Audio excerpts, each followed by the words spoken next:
Olá, meus queridos irmãos e irmãs, são todos bem-vindos para mais um estudo da nossa classe de Escola Bíblica Dominical. Nós estamos hoje iniciando um novo livro da Bíblia, o livro de Deuteronômio. Até o restante desse trimestre, que se encerra agora no mês de março, estaremos estudando então o livro de Deuteronômio. Hoje está proposto para nós o estudo dos capítulos de 1 a 13, o livro de Deuteronômio, com ênfase na prática da adoração. Devemos lembrar que quando Deus enviou Moisés ao Egito para retirar de lá o povo de Israel cativo, ele disse a Moisés: diga ao faraó que deixe o meu povo ir para que me preste culto no deserto. Então, isto caracteriza, de certa forma, a natureza do povo que Deus estava libertando. Seria um povo dedicado a servir ao Senhor, dedicado a adorar ao Senhor.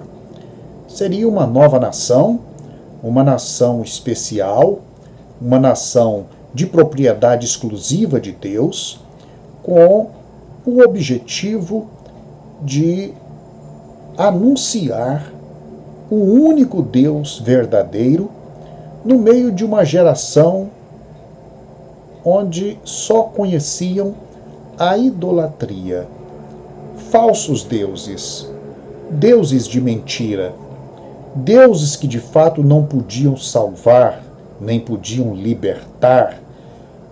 Então, Deus separou Israel para ser para ele uma propriedade exclusiva, um povo santo, um povo do pacto, que iria obedecer aos seus mandamentos e que daria ao mundo um exemplo de um povo que adora e serve o Deus vivo.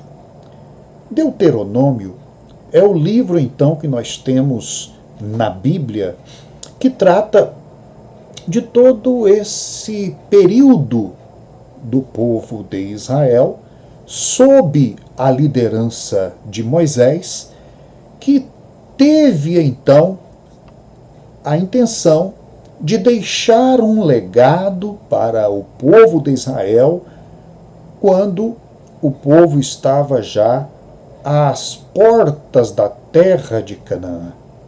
Então Moisés faz o seu longo discurso, uma longa pregação, que está registrada aqui no livro de Deuteronômio.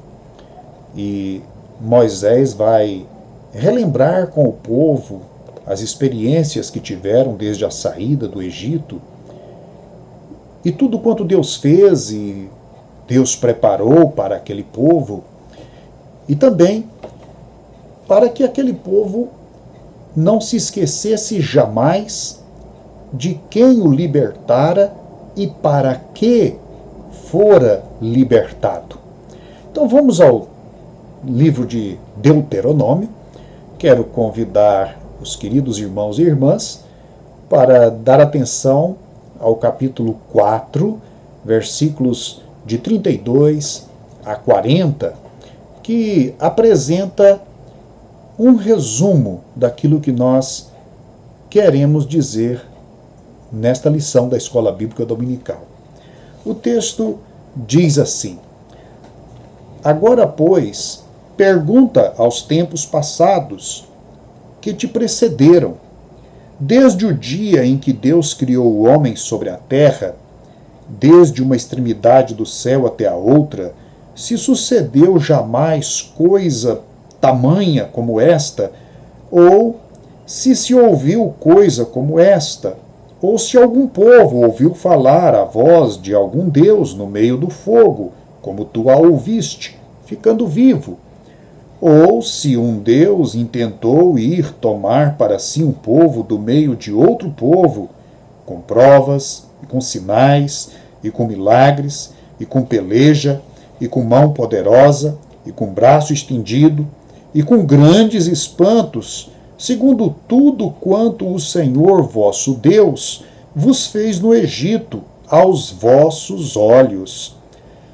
A ti te foi mostrado para que soubesses que o Senhor é Deus.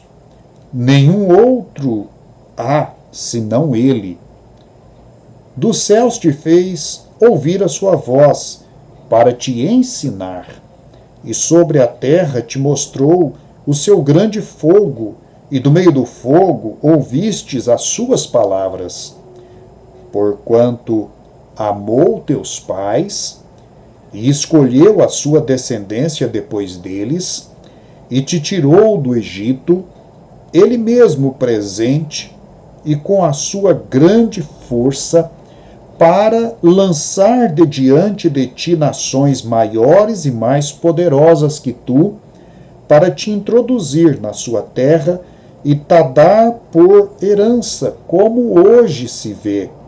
Por isso, hoje saberás e refletirás no teu coração que só o Senhor é Deus, acima no céu e embaixo na terra. Nenhum outro há.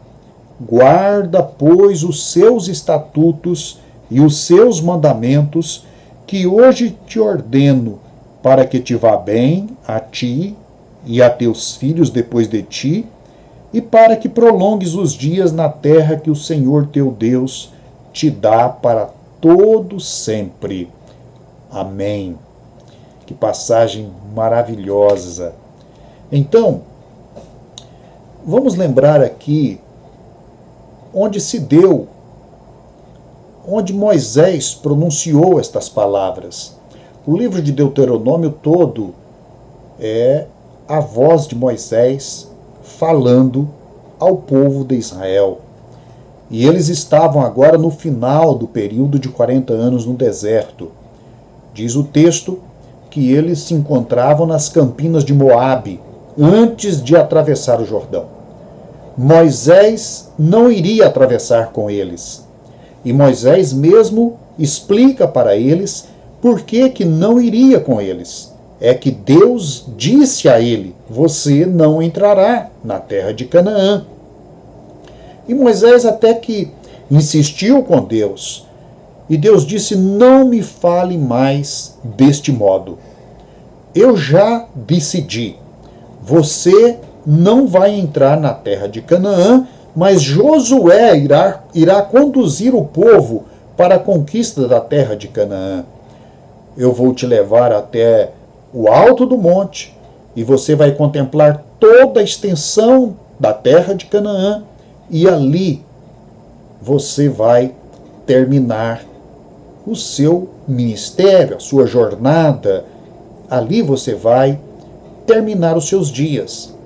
Então, quando Deus disse isto a Moisés, ele preparou todo este ensino, que ele chama aqui de uma reflexão. E também, naquele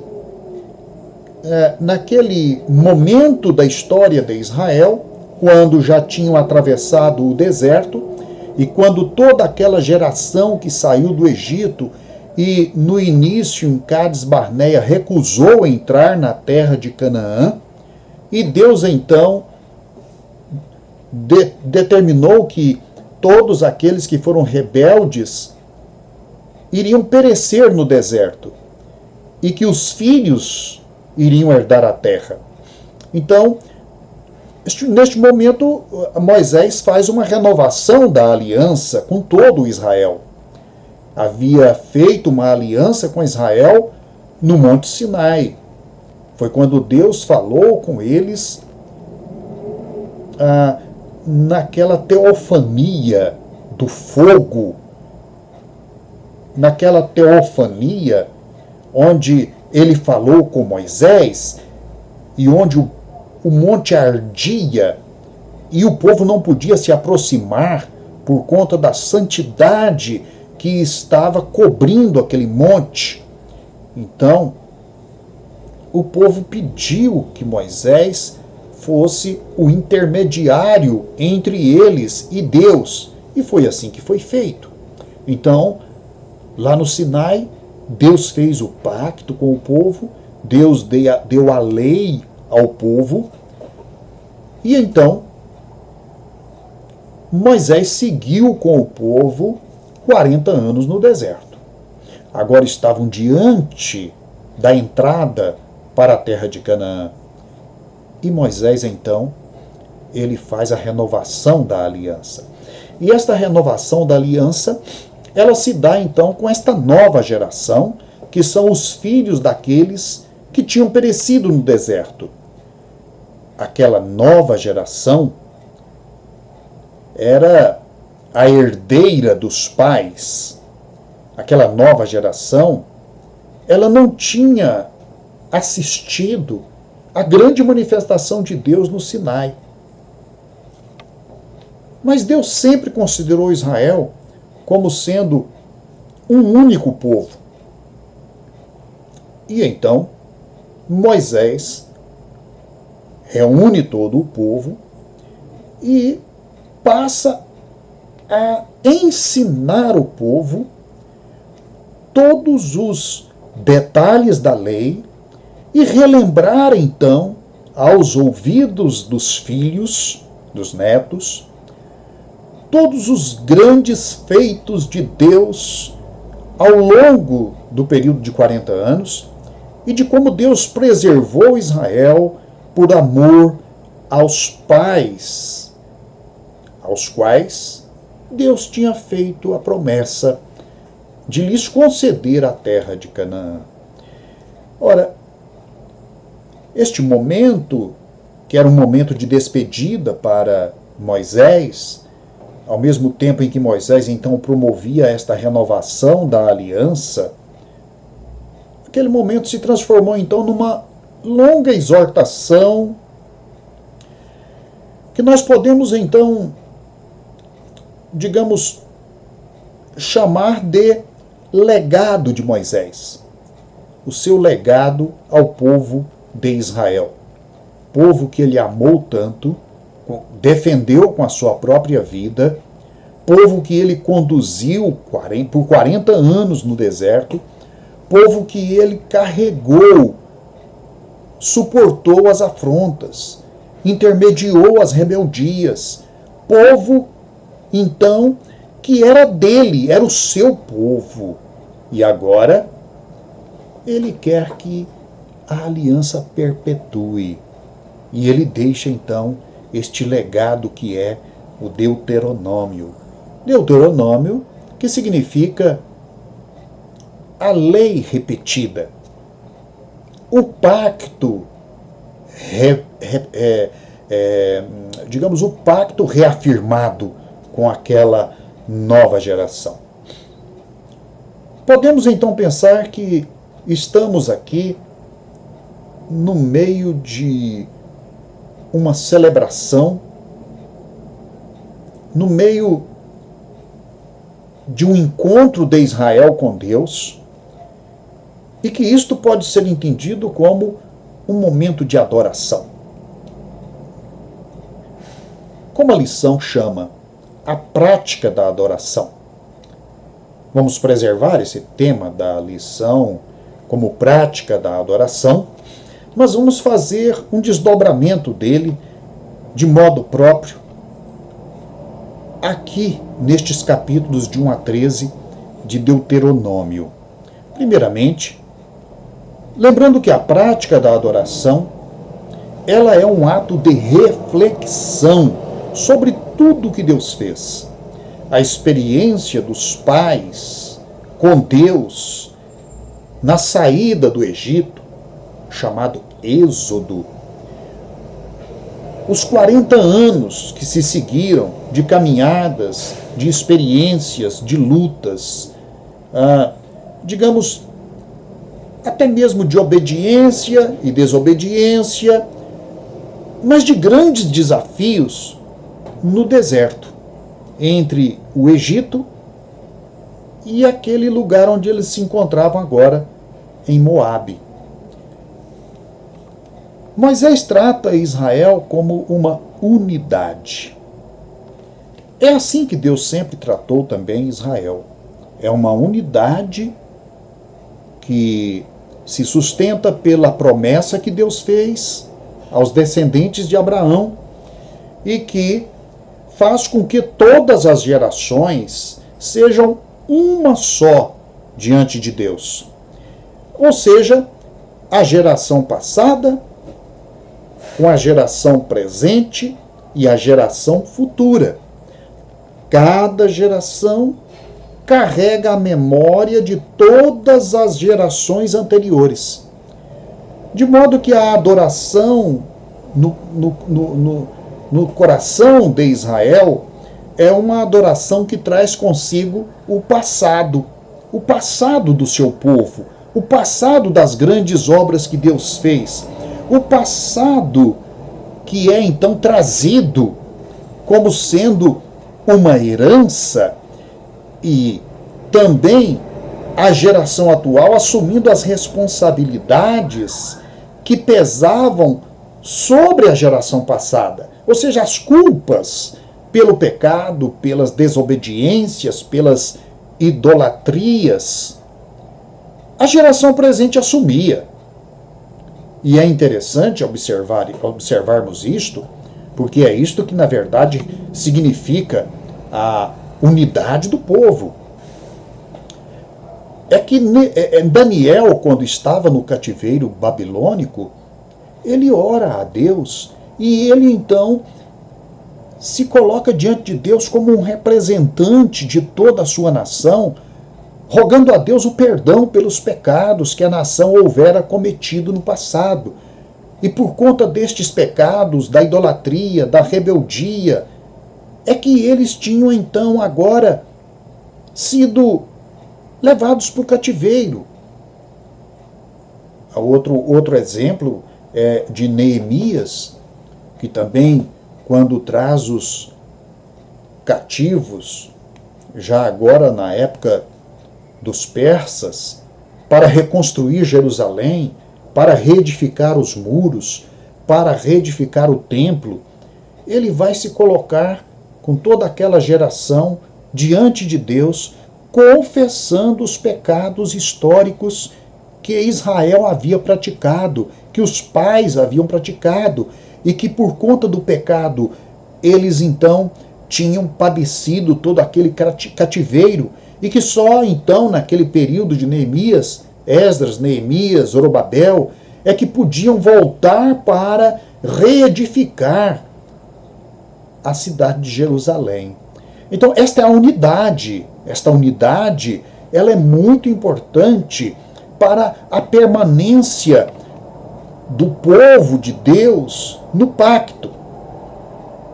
Esta reflexão sobre tudo que Deus fez e sobre tudo que o povo deixou de fazer, ou que fez ao contrário do que Deus mandou, tudo que foi rebeldia, idolatria, isto então é trazido à presença de Deus.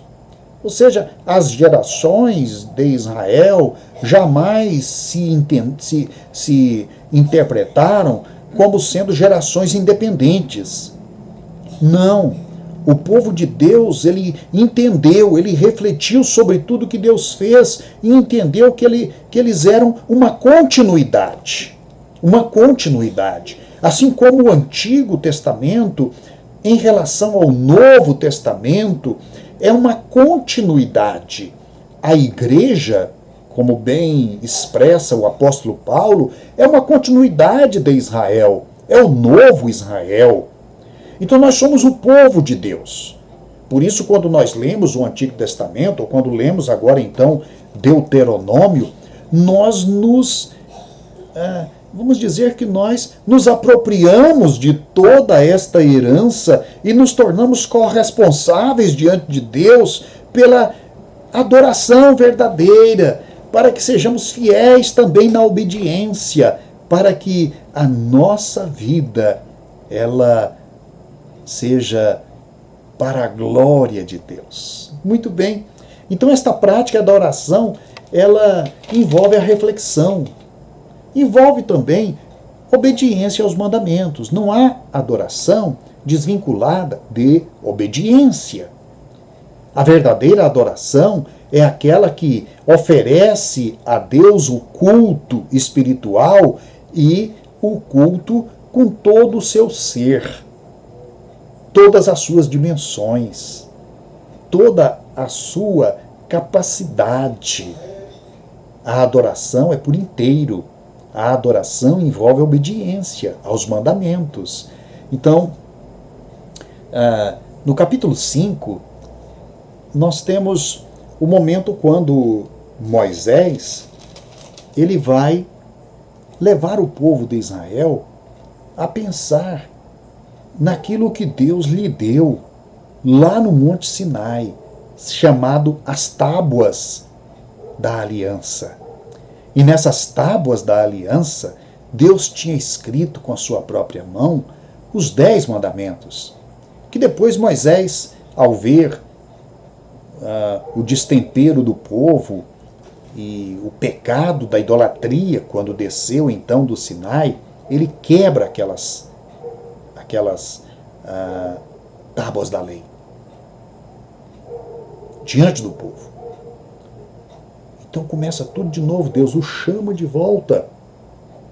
E agora Deus então manda ele lavrar a pedra e escrever nessa pedra de novo, do jeito que Deus tinha escrito nas primeiras.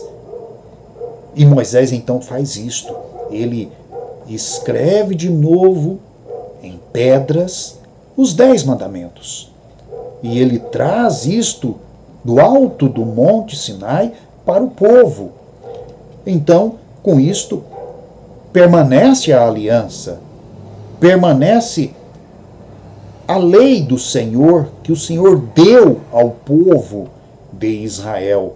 O povo de Israel, apesar de toda a sua rebeldia, não foi abandonado por Deus. Deus resgata, continua resgatando o povo quando o povo cai. E aqui nós temos então Moisés lembrando tudo isso. Nós temos os 10 mandamentos registrados em Êxodo capítulo 20 e nós temos registrado aqui em Deuteronômio capítulo 5. Aqui em Deuteronômio capítulo 5 é mais extensa a exposição de Moisés. Ele está agora dando determinadas ênfases a certas partes dos 10 mandamentos que ele teve a tristeza de ver o povo transgredir e desobedecer inúmeras vezes. E ele não queria que isto fosse repetido naquela nova geração. Então, neste capítulo 5, diz o texto: chamou Moisés a todo Israel e disse-lhe: ouvi, ó Israel, os estatutos e juízos que hoje vos falo aos ouvidos, para que os aprendais e cuideis de os cumprirdes. Os mandamentos, eles passam a pertencer ao povo de Israel pelo aprendizado. O que significa aprender uma lei? Significa guardá-la no coração. E quando circunstâncias forem propícias a prática daquela lei, o povo então pratica aquela lei. Não caia no pecado de transgredir. Então, Moisés, ele faz aqui em Deuteronômio um longo ensino. Ele queria que a lei não fosse apenas recitada, fosse aprendida. Aprender significa incorporar uma verdade no coração. Então, ele diz: o Senhor vosso Deus fez aliança convosco em Horebe. Não foi com os nossos pais que fez o Senhor esta aliança, e sim conosco, todos os que hoje aqui estamos vivos. Olha como que Moisés então traz aquele fato, 40 anos já passados, poderia ser considerado um fato do passado, mas para Moisés, aquilo pertencia às gerações de Israel, e ele então, ele faz a recitação deste pacto, celebrando com a nova geração a aliança. Ele vai dizer, olha, a aliança Deus não fez com os vossos pais. Não é para ficar lá no passado, para ser apenas uma história a ser contada. Deus está fazendo a aliança conosco, que estamos agora vivos. Ou seja, a aliança de Deus não envelhece, ela precisa de ser renovada, ela precisa de pertencer a cada geração.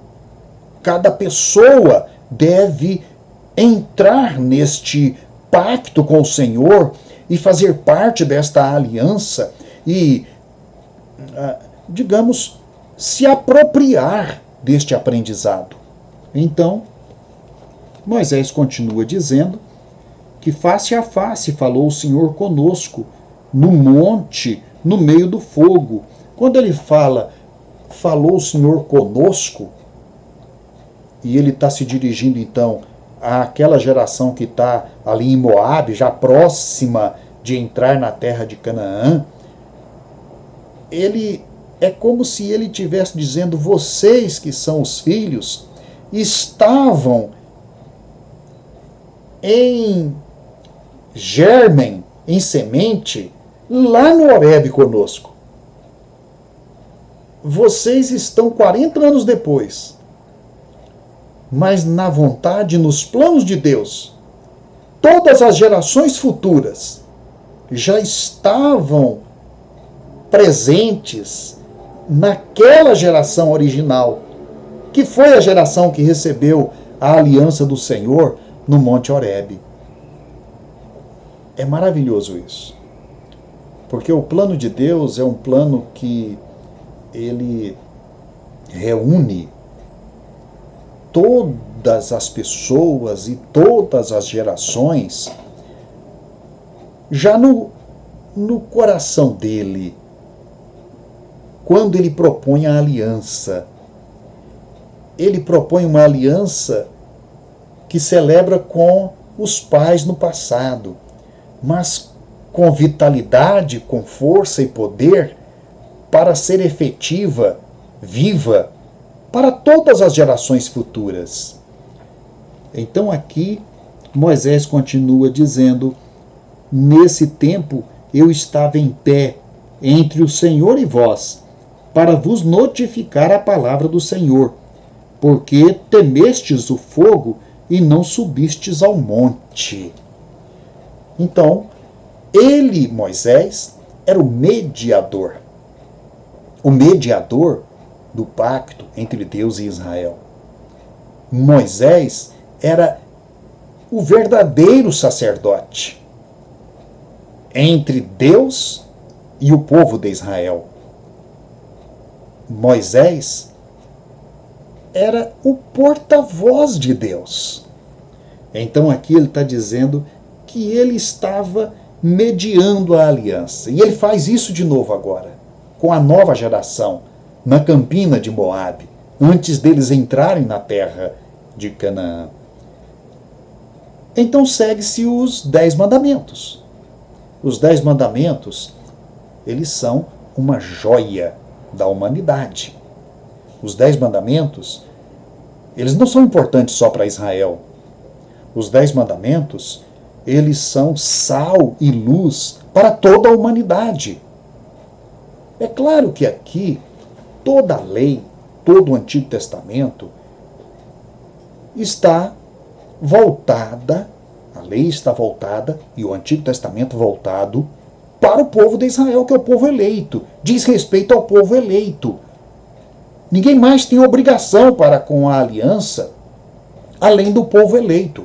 Mas esta obrigação para com a aliança ela é inclusivista, de modo que o povo de Israel deveria testemunhar desta aliança e apresentar esta aliança que Deus fez com eles ao mundo, para que outros pudessem ser também reunidos nesta aliança. A aliança era com Israel, mas não era exclusiva de Israel. É uma aliança que Israel deveria proclamar ao mundo para que outros que também tivessem o coração amolecido, o coração aberto para Deus, também fizesse agora a sua aliança, incorporasse então junto ao povo de Israel. Agora então, Deus passa a pronunciar os 10 mandamentos. Os 10 mandamentos vão do versículo 6 do capítulo 5 até o versículo 21.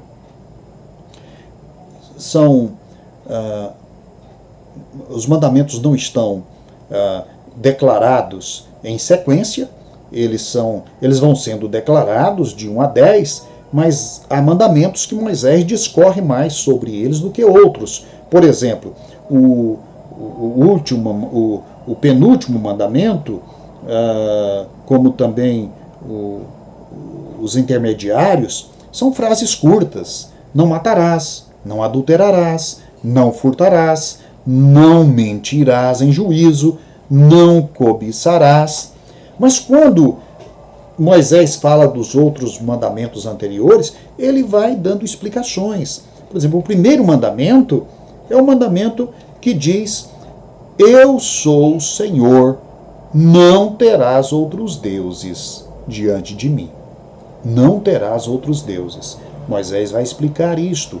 O segundo mandamento é: não farás para ti imagem de escultura, de nenhum ser, nenhum objeto, de nenhuma criatura, nem daquilo que você imagina que exista no céu, nem daquilo que você vê na terra, nem daquilo que está nas alturas, estrelas, sol, lua, nem daquilo que está nas profundezas dos mares. Ou seja, o povo de Israel tinha que ter um compromisso exclusivo com Deus. Ele não podia pensar que qualquer outro ser ou qualquer outra criatura tivesse poder divino para lhe conceder bênçãos ou maldições. Isto é exclusivo da autoridade, do poder de Deus. Então, Moisés vai fazendo aqui uma explicação de tudo isto. Então, entre o primeiro mandamento e o segundo,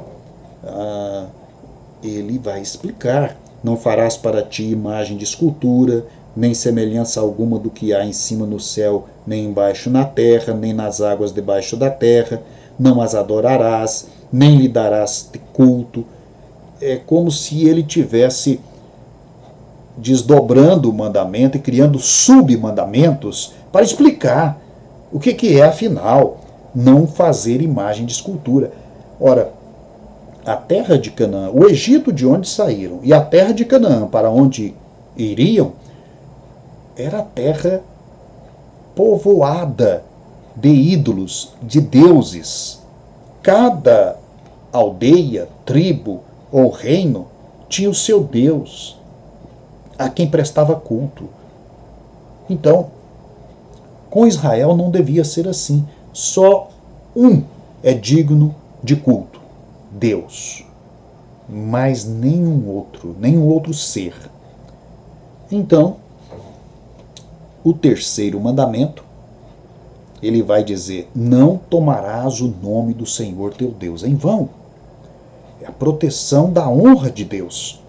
Você não pode usar o nome de Deus para si, em benefício próprio, para garantir um negócio, ou, digamos, para zombar do nome de Deus. O nome de Deus é santo, deve ser usado com respeito. Então, isto é um dos mandamentos. O mandamento seguinte, que é o quarto mandamento, é a respeito do dia de culto, de adoração e de descanso. Guarda o dia do sábado. Porque o dia do sábado é o dia que se referia à conclusão de toda a obra da criação, em que Deus então contemplou tudo o que fez. e ele descansou no sétimo dia. Toda a terra, todo o ciclo da terra, todo o ciclo da atividade humana, todo o pulsar do trabalho humano precisa de ter um dia em que haja descanso. O homem não tem força infinita, ele precisa de renovar as forças. O homem não tem conhecimento infinito, ele precisa de renovar o conhecimento, ouvindo Deus, buscando a Deus, conhecendo a vontade de Deus.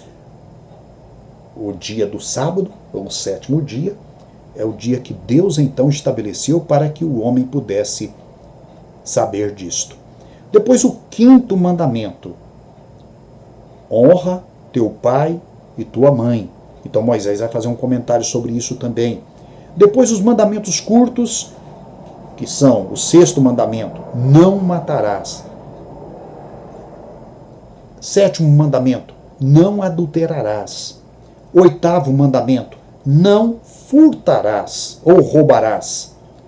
Nono mandamento: não dirás falso testemunho contra o teu próximo. Último e décimo e último mandamento: não cobiçarás. Nem a mulher do teu próximo, nem os objetos do teu próximo, nem a terra do teu próximo, nem o campo do teu próximo, nem o servo ou a serva do teu próximo, nem o boi, nem o jumento. Moisés vai fazendo então aqui uma digressão para expor tudo aquilo que por exemplo, era passível de cobiça, não é? Assim conclui Moisés esses 10 mandamentos como coração daquele pacto que ele estava renovando com o povo de Israel. Bem, seguindo aqui adiante, capítulo 6, nós vamos ter então um capítulo dedicado à família e à educação doméstica. É a prática da oração pelo ensino e educação doméstica. O cuidado com a família, o ensino dos filhos, o cultivo da palavra de Deus no seio da família é adoração. Você adora a Deus quando você está ensinando a palavra de Deus aos seus filhos, aos netos, e está cultivando a palavra de Deus na prática da vida familiar. Este texto é chamado lá no hebraico e pelos judeus de Shama Israel, ou seja, ouve Israel. É o momento do silêncio, é o momento da atenção, é o momento da captação, do aprendizado, da internalização dos mandamentos, do ensino do Senhor nosso Deus.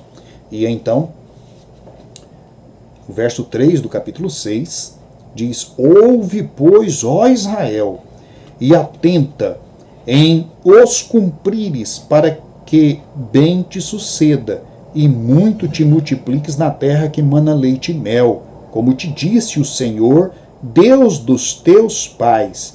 Ouve, Israel. Veja que a expressão é repetida. É uma insistência de Moisés para que Israel ouça em primeiro lugar o Senhor, para que não se precipite, para que não tome decisões impensadas, para que não crie a família de qualquer maneira, para que não deixe as circunstâncias dominarem, prevalecerem e então a vida se torne um emaranhado. O homem precisa de ter o tempo com Deus, a família precisa ter o tempo com Deus, os filhos precisam ter o tempo com Deus. É um aprendizado. Ouve, ó Israel. A prática da adoração é seguida depois nos capítulos 9 e 11, onde Moisés vai tratar da questão das bênçãos e das maldições. A obediência tem uma recompensa. A desobediência tem uma correção ou uma consequência. Então Moisés vai lembrar disto que Deus falou com Israel antigo, e que se renova agora no Israel novo. A prática, pela gratidão das bênçãos e pelo temor do juízo de Deus. Jamais Israel deveria desprezar, primeiro, a gratidão pelas bênçãos. A obediência traz bênçãos. E quando obedecemos e as bênçãos são derramadas sobre nós, precisamos agradecer. Mas a desobediência, a falta de amor a Deus, a falta de temor ao nome do Senhor, o desrespeito para com os mandamentos, tem um preço. Então vem o juízo de Deus, que aqui é chamado de maldição. Então tem bênção, que é o ato de Deus bendizer a ação praticada pelo povo de Israel. E tem a maldição, que é o ato de Deus declarar o seu juízo sobre o pecado que Israel praticasse. Então, o capítulo 9 é assim: ouve, ó Israel, tu passas hoje o Jordão para entrares a possuir nações maiores e mais fortes do que tu, cidades grandes e amuralhadas até os céus, povo grande e alto, filhos de Anaquins, que tu conheces e de que já ouvistes. Quem poderá resistir aos filhos de Enaque? Sabe, pois, hoje que o Senhor teu Deus é que passa adiante de ti, é fogo que consome, e os destruirá, e os subjugará diante de ti. Assim os desapossarás, e depressa os farás perecer, como te prometeu o Senhor. Quando, pois, o Senhor teu Deus os tiver lançado de diante de ti, não digas no teu coração: por causa da minha justiça é que o Senhor me trouxe a esta terra para a possuir. Por quê? Porque pela maldade destas gerações é que o Senhor as lança de diante de ti. Não é por causa da tua justiça, nem pela retitude do teu coração, mas por causa da maldade das nações. Veio o juízo de Deus sobre elas, e então o Senhor as lança fora e confirma a herança que jurou Abraão, Isaque e Jacó. Olha que texto contundente. Então, Israel devia ser fiel ao Senhor, e devia honrar ao Senhor, e devia cuidar da sua casa, cuidar do futuro, ouvir o Senhor, não é? E ter gratidão. Deus estava dando a eles uma terra que eles não mereciam. E agora eles iriam recebê-la das mãos do Senhor, e se obedecessem ao Senhor, eles seriam abençoados pelo Senhor. Mas se desobedecessem ao Senhor, eles seriam punidos, eles receberiam o preço, a recompensa da sua desobediência. No capítulo 9 ainda, capítulo 11, versículo 26, diz assim: eis que hoje te ponho diante de vós a bênção e a maldição. A bênção quando cumprires os mandamentos do Senhor vosso Deus, que hoje vos ordeno. A maldição se não cumprirdes os mandamentos do Senhor vosso Deus, mas vos desviardes do caminho que hoje vos ordeno, para seguirdes outros deuses que não conheces. Há uma trilha bem declarada a respeito do que é correto e do que é mal. Se obedecemos à lei do Senhor, estamos no caminho correto. Se transgredimos, se erigimos ídolos, se prestamos culto a falsos deuses, estamos desobedecendo e ficaremos debaixo da maldição. Então, Moisés está ensinando o povo que é melhor estar debaixo da bênção de Deus. A desobediência traz consequências desagradáveis, traz punição, traz destruição, traz os inimigos para dentro de casa. Então, eles deviam aprender a temer ao Senhor. O segredo da vida é temer ao Senhor. Lembra de Provérbios? O temor do Senhor é o princípio de toda sabedoria. Agora, por último, a prática da adoração no lugar, ou seja, tem um local que Deus iria escolher para ali colocar o lugar do culto. É muito importante nós aprendermos com isto. Muitas pessoas acham que o templo, hoje, é desnecessário. Nós podemos servir a Deus sem precisar ir à igreja. É um erro isso. Um erro. Deus escolhe os lugares onde Ele quer que o seu povo se reúna para adorá-lo. Isso é sério. Foi assim com Israel. É assim com a igreja do Senhor Jesus Cristo. Em Deuteronômio, capítulo 12, capítulos 12 e 13, Deus vai regulamentar isto. Então, Deus iria escolher o lugar para ser adorado. 12:11 diz: então haverá um lugar que escolherá o Senhor, vosso Deus, para ali fazer habitar o seu nome. A esse lugar fareis chegar tudo o que vos ordeno. Os vossos holocaustos, os vossos sacrifícios, os vossos dízimos, as ofertas das vossas mãos, toda escolha dos vossos votos feitos ao Senhor, e vos alegrareis perante o Senhor. É aqui o sentido de cultuar o Senhor com alegria. Vós, família inteira, vossos filhos, vossas filhas, servos, vossas servas, o levita que mora dentro das vossas cidades e que não tem porção nem herança convosco. Guarda-te, não ofereças os teus holocaustos em todo lugar que vires, mas somente no lugar que o Senhor escolher, numa das tuas tribos, ali oferecerás teus holocaustos e ali farás tudo o que te ordeno. Há um lugar. E é assim que Davi, depois, ele conquista a cidade de Jerusalém e Deus, então, orienta a Davi para que ali ele construa o palácio do rei e o templo para a adoração ao Senhor. E então, Davi preparou tudo, porque ele não tinha condições ou a permissão de Deus para construir o templo, mas ele preparou tudo para que Salomão, o seu filho, construísse o templo. E o que foi que aconteceu, não é?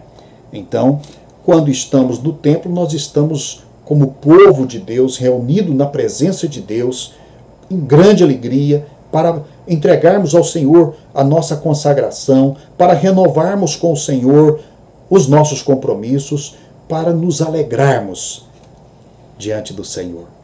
Deus abençoe os irmãos e as irmãs. Vamos praticar a palavra, vamos obedecer ao Senhor, vamos entender as leis do Senhor, vamos entender que a revelação de Deus é para o nosso bem. Os mandamentos de Deus é para nosso bem, é para que haja bênçãos sobre as nossas vidas. Que Deus, portanto, nos abençoe. Tenham todos um bom domingo. Amém.